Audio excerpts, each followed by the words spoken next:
Juga menjadi investasi jangka panjang untuk menciptakan generasi cerdas di masa mendatang. Sayangnya, itikat baik tidak selalu penerapannya berjalan dengan baik. Berbagai persoalan seakan tak henti mewarnai pelaksanaan MBG.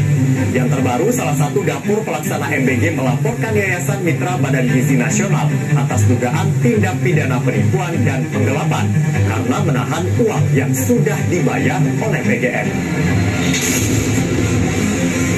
Pengusutan laporan dugaan penipuan dan penggelapan pembayaran program makan bergizi gratis terus bergulir. Pekan ini, Polres Jakarta Selatan memeriksa 5 saksi karyawan pelapor.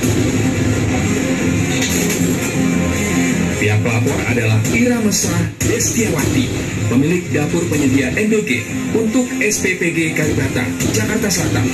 Sedangkan pihak pelapor adalah Yayasan Media Berkat Nusantara, Mitra Badan Gizi Nasional. Ira Mesra membuat kontrak kerjasama dengan Yayasan MBN untuk menyiapkan dan menyalurkan 3.400 porsi MBG setiap hari ke 19 sekolah.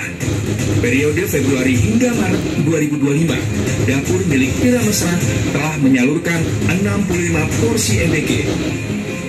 Muncul dugaan pidana penipuan dan penggelapan karena Yayasan MBN tidak kunjung mencairkan pembayaran dapur Ira Mesra sebesar 975 juta rupiah. Padahal Badan Gizi Nasional sudah mentransfer pembayaran ke Yayasan MBN. Dapur Ira Mesra justru ditagih 45 juta rupiah oleh Yayasan MBN dengan alasan untuk sejumlah pengeluaran. Yayasan MBN juga akan menggugat perdata karena harga per porsi Rp15.000 yang tercantum dalam kontrak secara sepihak sebagian diturunkan menjadi Rp13.000. Berarti kan sudah terencana. Kita ingin ini jadi pelajaran untuk semua SPPG dan untuk semua yayasan, jangan main-main program yang sama dari pemerintah ini. Program makan bergizi gratis.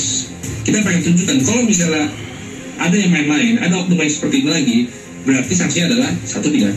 Nah, yang jelas. Yang kedua adalah mungkin sanksi administratif yang akan dikeluarkan oleh pemerintah nanti. Sengketa pembayaran antara Yayasan Mitra Badan Gizi Nasional dan pemilik dapur pelaksana MBG mungkin terlalu remeh-temeh untuk diurusi langsung oleh Presiden Prabowo. Namun persoalan di lapangan tentu jangan sampai diabaikan. Bibit persoalan harus diberantas sebelum menjadi masalah sistemik yang meluas. Mengapa ada fee dari dapur kepada Yayasan Mitra PGN yang mendapat kontrak pengadaan MBG? Dan apakah rekrutmen mitra terindikasi jatah preman?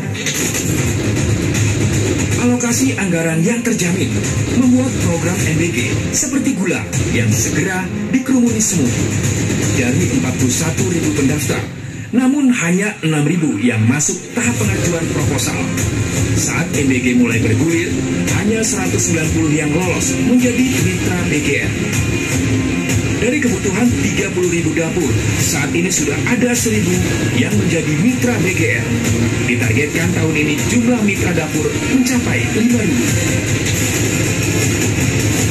Direktur Eksekutif GSRI, Sebastian Salang menilai, rekrutmen kemitraan program MBG sangat rentan dicemari praktek KKN dan menjadi ladang baru bagi para pemburu rente.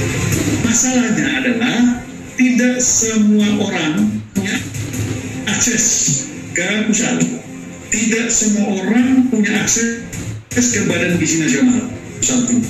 Yang kedua, akses itu dia punya akses, tetapi kalau tidak diberikan kesempatan untuk mengelola ini program ini, maka belum tentu bisa didapat. Ini soal kedekatan, ya, soal afiliasi politik, soal macam-macam. Orang yang mendapatkan